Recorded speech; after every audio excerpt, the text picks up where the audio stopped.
And Karen has joined us as Professor of Human Geography and will be the Director at the Research Director at the School of Environment, Education and Development as part of the Manchester Urban Institute's theme on transport and mobilities. And Karen is a world-leading expert on transport and social justice in the global north and the global south. And her research covers energy poverty, environmental and climate justice in the UK context. And I guess this work is related to ongoing work with the High-End Energy Consumers Project for CREDS, which I'm sure many of you are familiar with, the UKRI's Centre for Energy Demand Systems Research. So without any further ado, I'm going to hand over to Karen. We're going to have about 20-minute presentation and have time for about 20 minutes of questions at the end. If you can pop questions into the chat function, that's probably the easiest way to collate them. And we'll take questions at the end. This session will be recorded, just so everyone's aware, and we'll be making this available for people who haven't been able to attend this session. So you want to let people know they can also find it online. So I'm going to hand over to Karen to get us going, and we'll get back on with when it comes to the questions later on. So over to you, Karen. Thank you very much, Chris. I had my participants on only 4 screens, and I thought there was only 3 of us in the room, and then I suddenly clicked on the other screen and realized there's actually quite a lot of people listening in. So thanks very much for coming, and I hope I shall spark off some interest. I want to first of all say that within this research, there's a huge team of people that are working on this study. We have a whole theme on transport within CREDS called MoCREDS, Mobility Research, Mo, led by Professor Gillian Animal, who I'm sure many of you will be familiar with, who works a lot on energy reduction, demand.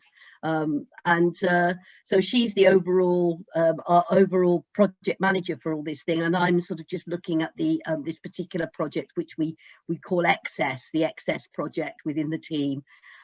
Dr. Caroline Mullen and Noel Cass, they are working on the qualitative studies, and I'll go into this a bit more when we do the methodology.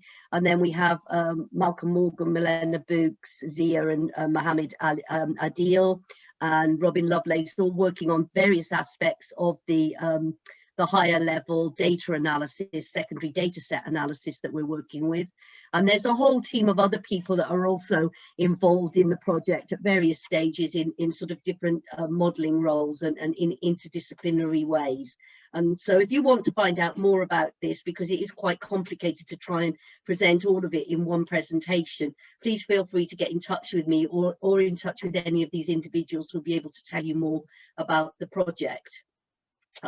We've been running the high-end consumer project for about the last 18 months, and so we've got quite a long way with the analysis now, particularly of the secondary data. And it all came initially from this paper, this idea of excess, from a paper by Tim Chatterton and Gillian Annable and others in 2016, which looked at household energy consumption and was able to overlay vehicle energy consumption with domestic energy consumption in terms of electricity and gas bills, and found that the highest decile of consumers were in both domains in terms of travel and in terms of their household energy use. And this sparked this idea that perhaps there were just these people that were sort of excessive in their energy consumption in all sorts of different walks of life. So this is where where it all began. Thinking about excess and some of the underlying assumptions around reduction of energy consumption, that there is a need, and we do firmly believe this, that for rapid energy demand and carbon reduction in order to be able to stay within the planetary boundaries that we have, and because of the crisis of climate change. And this idea about an ecological ceiling will be familiar with most people in terms of thinking about our carbon footprints and all the various components thereof, and that there is a social component or a social foundation in all of this. And an idea that maybe some types of high-end consumption, people have more than enough. So there are lots of theories around sufficientarianism, what is sufficient for people to survive, but going beyond sufficient, what are the outer boundaries of what is more than enough to survive? And if there is a sort of idea about excess, which is inherently normative around what we do currently, then how to change the thinking about those social norms and what is acceptable within social norms of energy consumption. We don't want more of the same. There's actually quite a lot of work, and increasingly so, around this unequal consumption, and particularly the high-end consumption. And so we have people like Tina Fawcett and Thomas Burchell writing about these things, and lots of Christian Brand, Brenda Boardman, talking about the few, the people that are at the top, that seem to consume a disproportionate amount of the total. And Tim Jackson very much talking about luxury or lock-in, and whether this consumption is something that is actually possible for people to change. And given that high energy consumers tend to be at the top end of the income spectrum, whether they also have the greatest capacities for change, and so could be the most efficient to target in terms of overall reductions. So thinking about energy as a constrained resource, either to do with constraints on supply or the limits posed by environmental factors, thinking about access to limited resources as a social justice issue in terms of how they should be distributed and who should get what.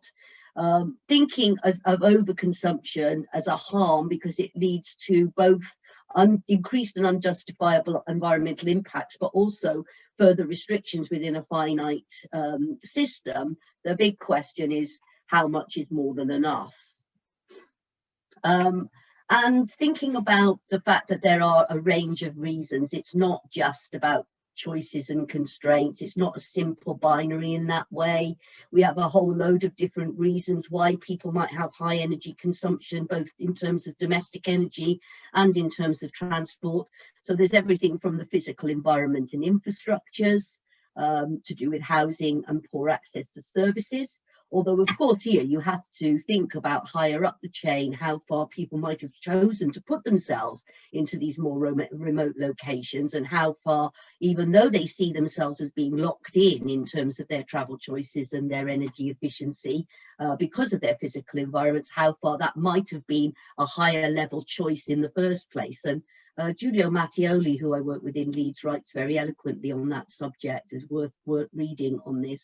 There's also obviously personal and social characteristics. So if you're chronically ill, very old, you have caring responsibilities, there may be reasons why you might need to overheat your home or have additional electrical appliances. Or you might have care responsibilities, which mean that you have to drive somebody around all of the time, and it's not just about your personal consumption but your household responsibilities. For example, we know that lone parents drive a lot more than the sort of dual parent households, and that's because they're obviously taking up the burden. So a single parent will be driving double the amount to sharing that load. And then there's a whole issue around social norms and attitudes, and the fact that we sort of still strive within society to do what everyone else does, and sometimes we have to do that. So if our employers decide that it is perfectly fine for somebody to travel 4 or 5 hours to work and do distance traveling, and employ people that don't necessarily live anywhere near the place where their businesses are, then this is a social norm and a precedent that's set, and then it becomes that everybody is expected to travel in order to get to work. And there's a sort of this distinction, thinking about out of control. It's not within my control to do anything versus it's my choice, and it's difficult sometimes to disentangle those things, because people tell themselves that something is out of their control, but in fact it may well have been as a result of their choices in the long term about their lifestyles. So we've got this methodological approach, which is 3 levels of analysis. We're looking at lots of data sets that are available at lower super output area of the census so that we can match that with socio-demographic characteristics, and thinking about that in terms of different types of consumption data, particularly around electricity and gas bills, and motor fuel. We're not looking at food and deliveries and other things. We probably arguably should be, but we had to make this a manageable project within 24 months. And so, we decided to just look at domestic energy use, but there are also, of course, all sorts of other things. Then in terms of travel, we're looking at the National Travel Survey so that we can get domestic travel, but also we have to look at flights. And so we're looking at living costs and food surveys, understanding society. And a lot of the work has been in preparing these data sets so they can be analysed simultaneously at the same level of the individual household consumption. And then we've got this third aspect to it, which is more qualitative, where we're doing individual interviews and also currently still planning them, but some deliberative workshops with members of the public. And we're trying to test while we're doing this we're using analytical approaches to test sort of a range of different theories. So we have everything from sort of human needs type theories to capability theories to, as I said, sufficientarianism, limitarianism, and so on and so forth, which we're sort of putting these tests, these lenses on the data as we're going along.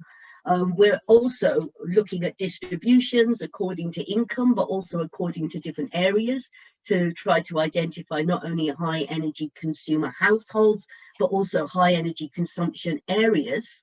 I'm particularly trying to pick out where there might be areas that are the same for all intents and purposes in terms of the housing stock and in terms of the public transport opportunities, but where there's actually very big differences in levels of energy consumption. And at the moment, Malcolm Morgan, myself and Gillian are involved in an impact case study where we're working with Transport for the South East to develop a carbon calculator at a lower super output area, very small, sort of 500 households, in order to be able to pick out where there are these high energy consumer areas and to work with local authorities to see how they might specifically, thinking about the characteristics of those areas socio-demographically, work to have more targeted programs of reduced energy consumption. Obviously, that would be more in terms of infrastructure and messaging, and things in terms of policies that they might be able to enact.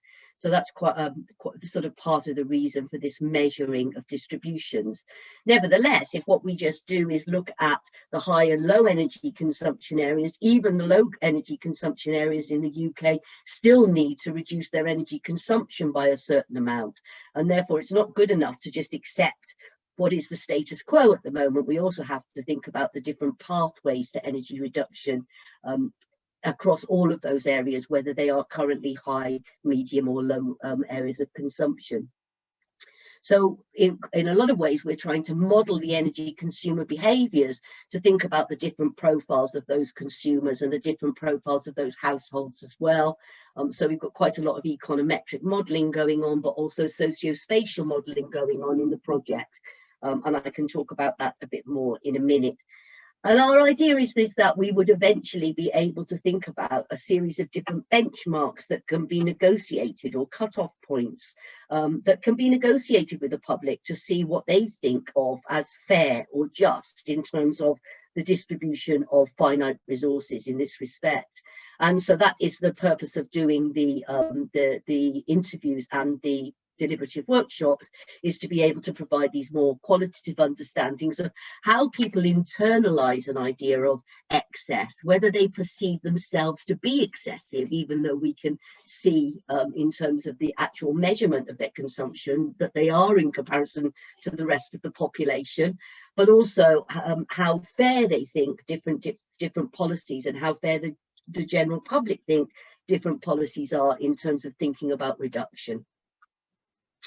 So I'm really very quickly going to go through a lot of these outputs from the data analysis, because this is not my own analysis, and so you really have to go and ask the generators of these different analyses to get more into depth with them, but using, as I was saying, the domestic energy bill data and also the motor travel data, the MOT data held by the DVLA.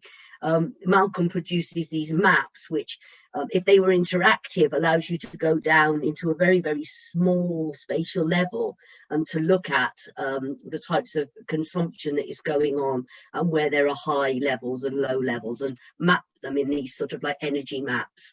Not particularly that compelling at this level of visibility, but once you get down very closely, you can see that there's a lot of variability. You can also see that actually in terms of, you know, it's not unlike what we expect. There's a lot of electric consumption going on at very high levels within more rural areas where they may not be part of the gas grid. A lot lower consumption. It doesn't necessarily mean that this, in some places you might have very high electric consumption, but if that is using solar energy, then maybe it's less of a concern. So we have to also ask these questions underneath the analysis. Similarly, using the MOT data to look at car use, and we basically do this on the basis of miles per capita. You can also see again, but you can see here that actually all except for very small spots, and you might notice there London, for example, we have like very, very high and overall high energy consumption across the whole of the country outside of the very middle of city centres. Yeah. So we have a large amount on the top end of consumption. And then we've been playing around with some cutoff levels, thinking about who are the, or what households are responsible for this high energy. And in fact, we see that 50% of the population is only responsible for 8% of the miles travelled, which is, you know, absolutely unbelievable. 15% of the population travel annually over 11,000 miles. But actually, you can see here that as it goes up, you know, you could actually see that 5% of the population is traveling more than 20,000 miles. So actually, if you think about a decrease of 24% decrease, if you take all the travel above, if all the travel below is kept below 20,000 miles, you get a 9% decrease in energy consumption. If all the travel is below 11,000 miles, you get a 24% decrease in overall travel. So it's quite a large part, a quarter of the total budget, if you set a cap at 11,000 miles. It doesn't necessarily mean that you reduce everything overall, but that sort of idea of having a cap, a sort of travel budget, if you like. But actually, when you look at it, there's lots by income, for example, and we can look at it by other socio-demographic indicators. Then you can actually see that actually there's huge variation even within the lowest income groups. So in fact, even some low income groups are traveling massively. I think there's got to be some outliers in the data here, because I'm not quite sure if this also combines some of the domestic air travel perhaps, but basically you can see that there's huge tails on this stuff, but also quite wide standard deviations from around the sort of 6th decile upwards, with the 10th decile having the widest. Thinking about flights, we can't actually do distances with flights, we can only think of the number. But again, nearly 60% of the population do not fly at all in a year. They just don't fly at all. And it's quite interesting to think about the fact that, you know, while one talks about low budget holidays and low budget flights, in fact, the lowest income, equivalized income deciles do not really fly anywhere near as much as those that are in the higher end of the income spectrum. And this is taken from the Living Cost Food Survey.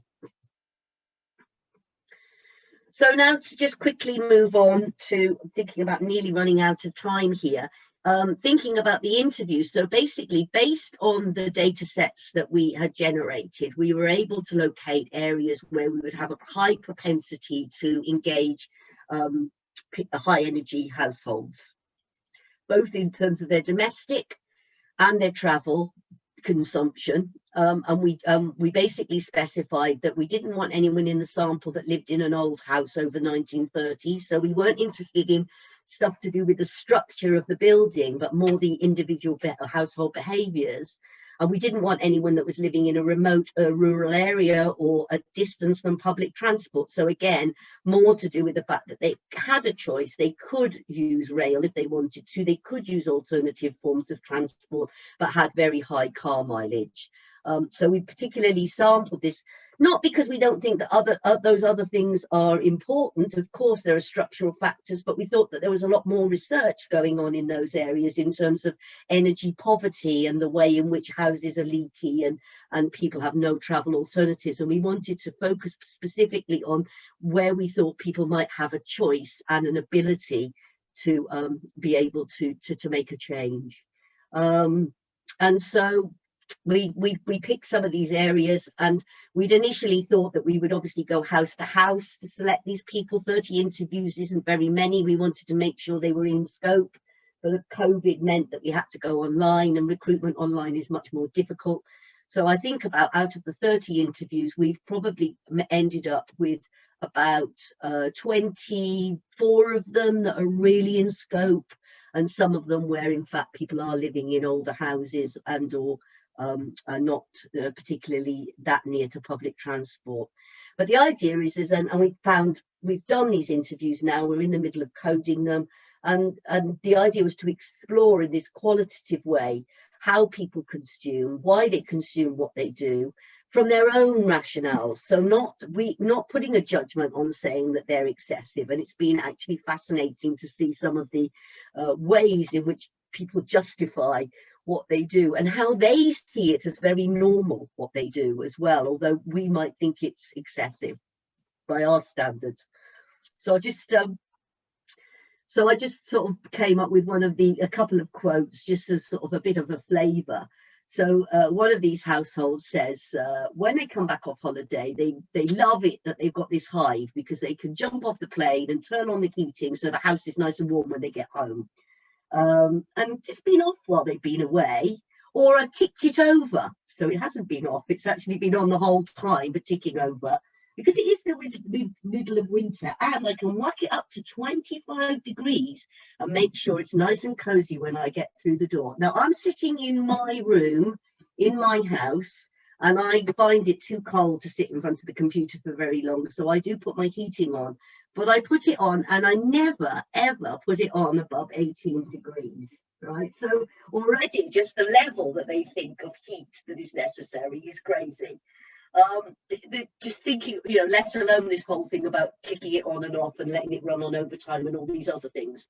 And then thinking about driving behaviours, and this is from somebody who drives over 25,000 miles a year, and sort of thinks that his 17-year-olds need to have a car straight away for their independence, because that's the way they live these days.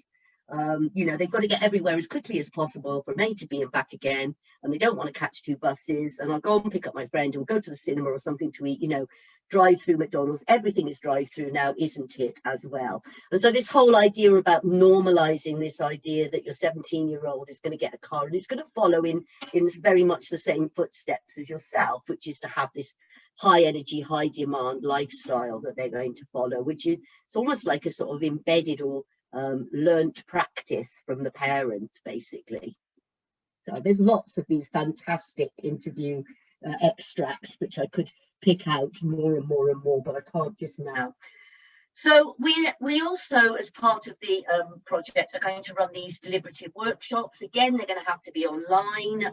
We're going to have 4 workshops, but we're going to have different types of energy users. So it won't only be with the high mobility users, but also with low mobility, low domestic energy consumption, to think through this idea about what might be considered to be fair given different personal and locational circumstances, to think through ideas about basic minimums and maximum energy thresholds, and to think through the different policy implications and in terms of what could be effective in order to reduce the consumption, and how equitable those alternatives are from carrying on as usual. Do people think that this status quo, where some people get, because they can afford to just consume as much energy as they like, do they think that that is fair, actually? Because what you get, you pay for what you get. A lot of people think that that is fair. Or do they think that there should be some sort of cap or budget, some sort of energy cap, and practically what would that mean and what would go? And exploring various other options therein. So just some concluding thoughts and some ideas, because it's also, this group of people are also extremely well educated. They're extremely well facilitated. They have a lot of material wealth. And so there's a lot of an idea about, well, coming through in the interviews, a lot around, well, I can do what I like because I've earned it, or I should be able to spend my money the way that I want. Who is going to tell me what to do? And so this whole idea about perhaps this group of people, whilst they might look as if they offer the best opportunity for reduction, might be the most resistant to change. You know, you see people who, when they get taxed more money, they just move to another country. You know, so there are all those issues around what might be effective. So is this a good way forward? Is it fruitful? And then what about the super rich? I mean, I doubt very much whether we really got the billionaires within our sample who are really going over the top with heated swimming pools. What do we do about all of that? What about addressing excess within the same social group? Is it still excess if, for example, one low-income family is spending 15 times more than another low-income family on their energy consumption? What should we be doing about that? And also this idea about, even when we're thinking about excess, we're only comparing it with what people do normally now. And actually, in scenarios of rapid reduction, we need everybody to change what they're doing now as well, even the lower energy consumers within the spectrum at the moment, and thinking about what policies might actually succeed amongst high-end users, because, as I say, they might be very resistant to sort of any measures that are put in place. So any ideas, and over to you, and hopefully we can have a fruitful set of questions and ideas. So, and this is just the further information if you should wish to have it. Yeah, I'll leave that up while we talk so that people, and obviously you can get, I'm sure you can get the slides as well. Is that right, Chris? Over to you. Yeah, thanks, Karen. It's always hard to get a sufficiently appropriate round of applause on these things, but I think we have to imagine it. That was really great. Really appreciate you giving the time there. Yeah, and you mentioned something also about the transport mobility group across Manchester as well that you're interested in getting people involved in. So I think people can find you through those means. So there's also, like, there's other creds projects at Manchester. In fact, a couple, I think. Yeah, and there is also, as I say, this transport and transport and mobility's theme within the Manchester Urban Institute. It'd be great to get people involved in that if they're interested in any of these issues and or others to do with transport and mobility. Great. So we've had some questions come through. If you do have a question, if you put it in the chat, that's the easiest way to do this. So we have one from Andy first off, about high income earners and whether they have a choice or not to live in an energy inefficient house. Should those on high incomes pay more tax on higher bands if their houses are energy inefficient? Yeah, so that would be certainly one of those questions, Andy, that you would want to put forward, wouldn't it? It's like, do they have a choice to live in inefficient houses? I mean, you do find lots of that. Definitely, obviously, energy consumption goes up with the number of rooms that you have. Energy consumption goes up with the age of the property. You know, so you do have a lot of richer people that choose purposefully to live in quite remote rural areas, to live in sort of old Cotswold stone mansions, and to have many rooms and poor access to energy. I think you could probably make those things more expensive. You could tax them, you could council tax them, but whether you'd really change behaviours as a result of that, or whether these people have got a relative elasticity in terms of what they will do, and they will actually just carry on paying. And that is a question. I mean, you could use the money, therefore hypothecate it to something else, but I'm not entirely sure that you would change the behaviour as a result of high income taxes. And you also, if you really clobber them, you do get this thing about people who pay high income taxes just deciding to live somewhere else, right, and avoiding the problem but still carrying on with the behavior. Can I come back on that? Because very briefly, Andy, because we've got a couple of other questions to get through, but quick point. Okay.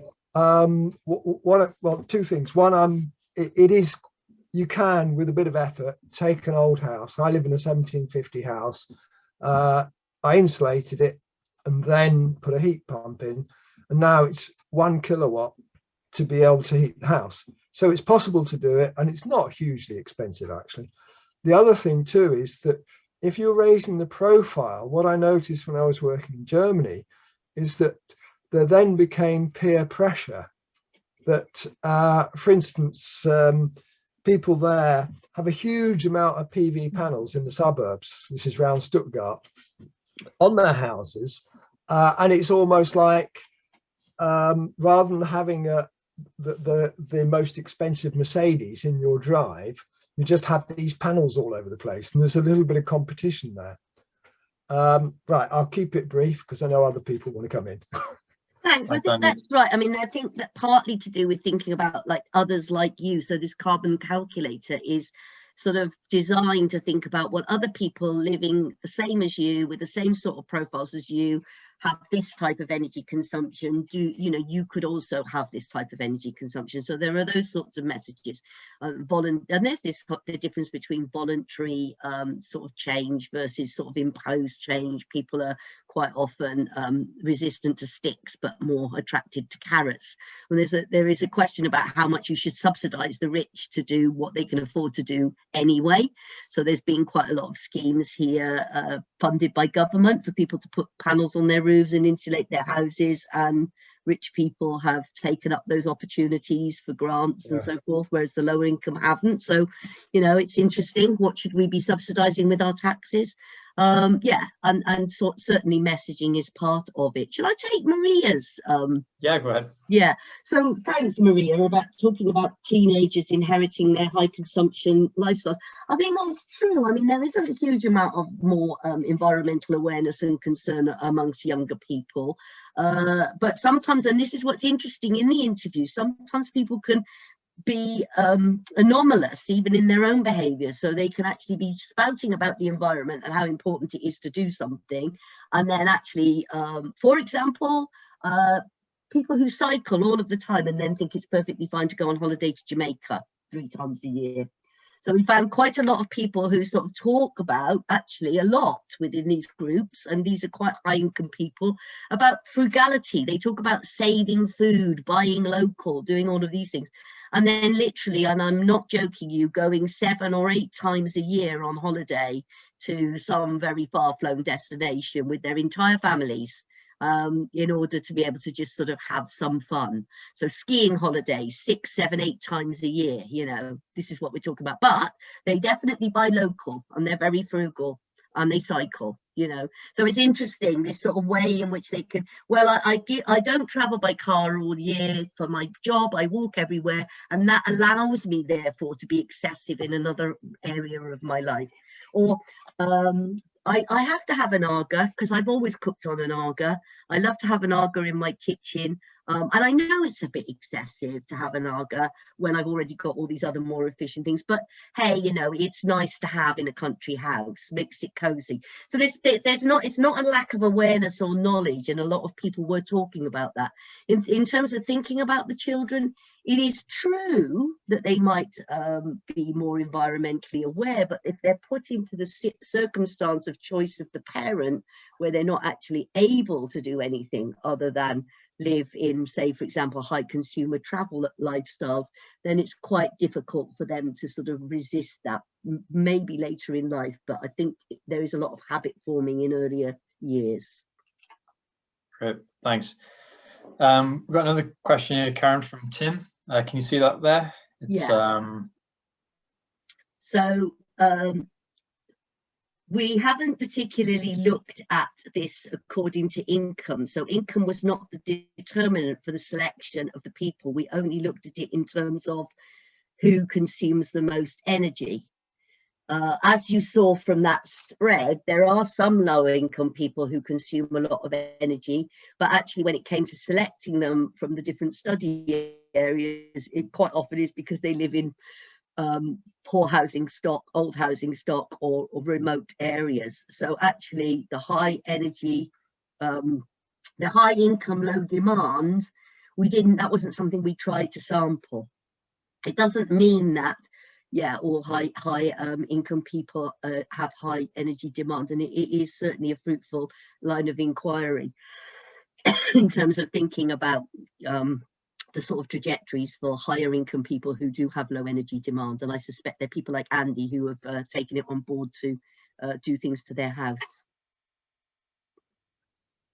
Is it possible to, the trouble with the work travel question is that the National Travel Survey codes things according to different types of travel, and it's not possible for you to know whether so you have personal travel for business and you have personal travel for work, and you have, you know, sort of, so there are these different, and you have commuter travel and so on and so forth, but it's not possible for you to look within the personal travel and sort of say, oh, well, was that really for work, but it was actually put down as commuter or something like that. You just have to accept what the categories are. So if it was high consumption in terms of people's travel for work to conferences, it would all just be in the category of travel for work, for business, for work. It would be in that category.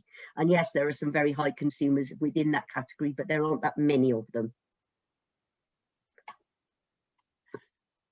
Okay, great. And it's difficult having to read and answer these questions, Karen. So Claire, I think probably asked that question already about the income high, not something we've really looked at yet. So I wonder if you might reflect on whether you found any sort of, what's the kind of policy implications on how you might promote that kind of, I guess behaviour change is the word I'm trying not to use, but behaviour change side of things. Were there some of your findings that perhaps gave insights to policymakers on how you might create like... No, because we haven't got there yet. That's what the purpose of the deliberative workshops. You can't find that out from data analysis. And the interviews were not about, we didn't ask them anything about policy. We basically, the interviews were designed for them to understand their own rationale behind it without any suggestion that they needed to do anything different. Oh, fab, thank you. Yeah.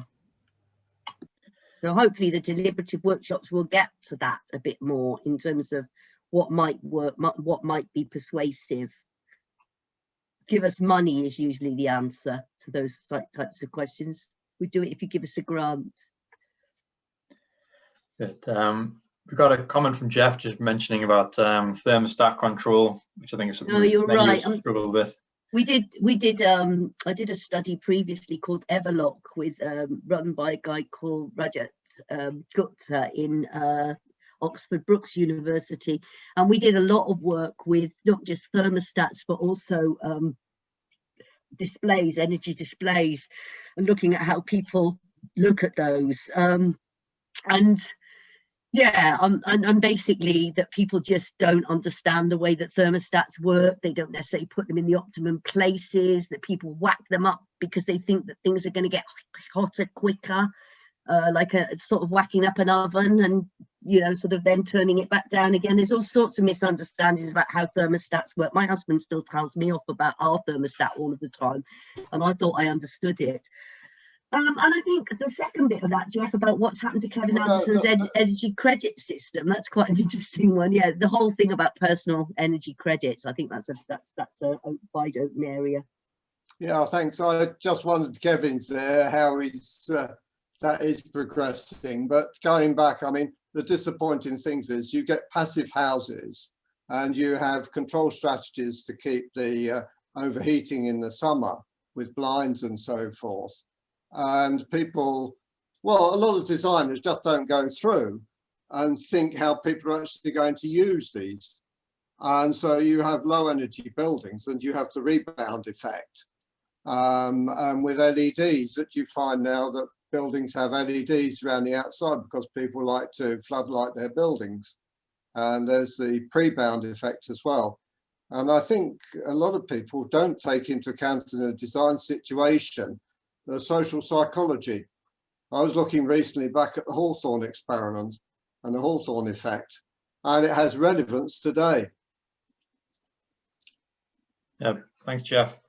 Is Kevin there just about to tell us about his carbon credits? I don't think we're going to do that today, but I think Kevin, that sounds like a prompt for you to do a seminar on that at some point.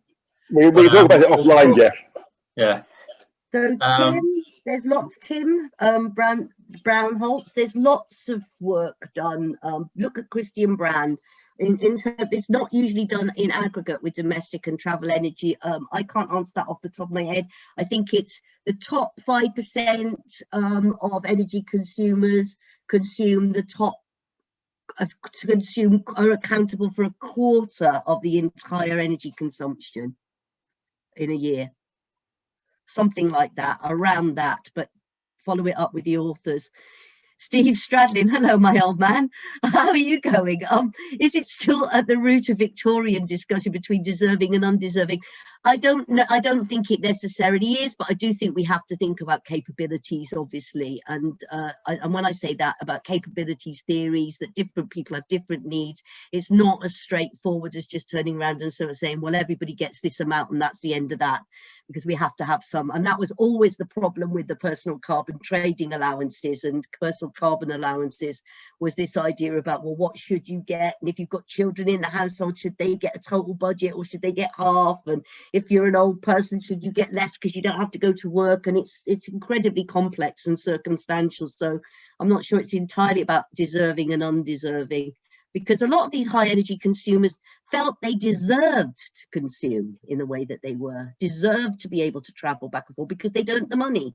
So they saw themselves as the deserving lot, you know, not the undeserving poor sort of thing. Psychological concepts, social norms. Has the project considered working with? Yeah, there's a lot of behavioural change psychologists involved in all of this. In fact, I would say that Gillian Annable would consider herself to be at the lead of those people in terms of thinking about different approaches to behaviour change. So yes, that's definitely part of it. We do socio-psychological models of behaviour change. Distribution of energy, could look at the distributor. Thank you, that's great, thanks a lot.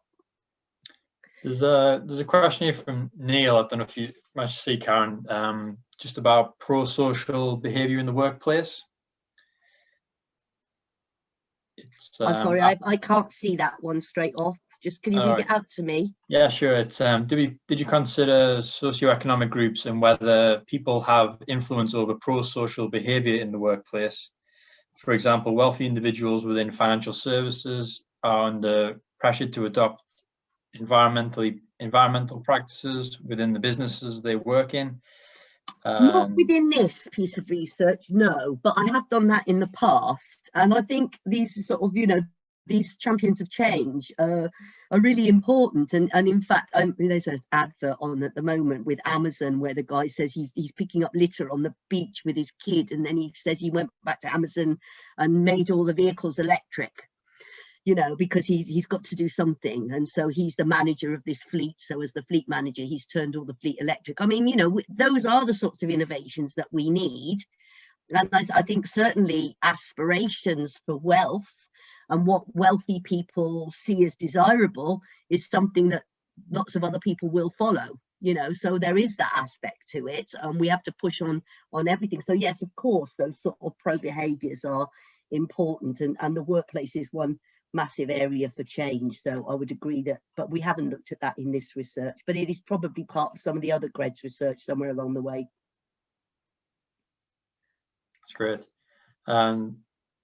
We've got a question from Carly. I think we might have covered a bit about sort of energy tariffs and frequent flyer levies, sort of stepped energy tariffs, I guess, sort of. The difficulty with all these tariffs is that actually, I mean, it's the same with petrol, for example. Something like 63% of the total cost of petrol in this country is actually tax. If you look at flying tax, it's the same thing. It's massive amounts of tax are already there. In terms of what's actually being charged. And so when you think about how much more you can put on these tariffs, it's sort of, you can see that you're going to get a backlash. So it's, of course, all of these things are possible. It's not that anybody thinks that, sorry, I've gone into the dark here because the sun keeps coming in and out my window. It's not that any of these things are impossible. It's just the extent to which you get them to, they work, and to which you get a backlash, I think, and how far you can push that, and how far, particularly with these high energy consumers, if they are wealthy and sort of elite in a way, then how far they would actually step to and do what is required of them. So I personally think that the more persuasive approaches are more appropriate with this group. Somehow, the more that you can persuade this group to act as change champions and to do what maybe Andy has done with his house, and to do all of those other things because they're able to lead the way, is probably easier than trying to punish them through taxes. But I mean, perhaps a bit of both is needed, probably. And Holly asks about psychology. The psychology departments of Manchester don't highlight this as a possible path for students. No, they don't. You have to go to geography, and then you will find people that have got actual social psychology backgrounds that are working in sort of fields of geography and environment. In geography and planning have both got a lot of people that are working in terms of the environment and environmental planning and climate change and energy. So that's where to go. You won't find it in a psychology department, just the same as you don't find environment very often in the social sciences, full stop. Yeah, so you have to change discipline. I think we have colleagues at Tyndall Cardiff who are psychologists, I think, in a psychology department. Someone will probably correct me on that, at Cardiff, but I think it's more of a cross-disciplinary application. That's right. You won't there's plenty of environmental psychologists, but they usually hop ship and go into another department and work alongside, or it's a collaborative project where those it's not a mainstream topic within psychology, social psychology. It's people that have sort of gone over, much the same as, probably a lot of us come from hybrid disciplinary backgrounds, right? Sort of like, so there's engineers. Engineering might not necessarily teach these things, but if you become an environmental engineer, then you probably are in a different department. Yeah. Hence the wonder of the Tyndall Centre. I was just about to make a plug for that, Karen, and thank you. I think we're going to sort of wrap things up. I think that the chat's got some other additional interesting comments in as well. People might want to take a look at before we finish, but other than that, I'd just like to thank Karen for an excellent talk and thank everyone for their questions. Thank you all. We'll be making the talk, I think it's right, Amrita, we'll certainly put it up on the Tyndall YouTube channel. I think, Karen, you're going to make it available on your website also. Yes, I am. I'm going to make it available on my website until I can find a way to actually add things to my Manchester University theme platform with the IT people, but for the time being. But also, please go to my website. Please email me if you want to join the theme or you want to talk more about this project or anything else. That would be great. Yeah, brilliant. And our next seminar is next month. And forgive me while I just double check. We'll be having it's the 11th of March. There's going to be the next one where we'll have Stephen Wade from the consultancy Atkins talking about climate screening and risk assessment for multilateral development banks. So slight change in tack there, but another very interesting cross-cutting issue, which I'm sure many of you will enjoy as well. So we'll give a virtual round of applause to Karen. Thank you all very much indeed. We'll close the meeting there. So thanks very much, Karen. I'm really dark now. Thank you. Thanks a lot. Bye.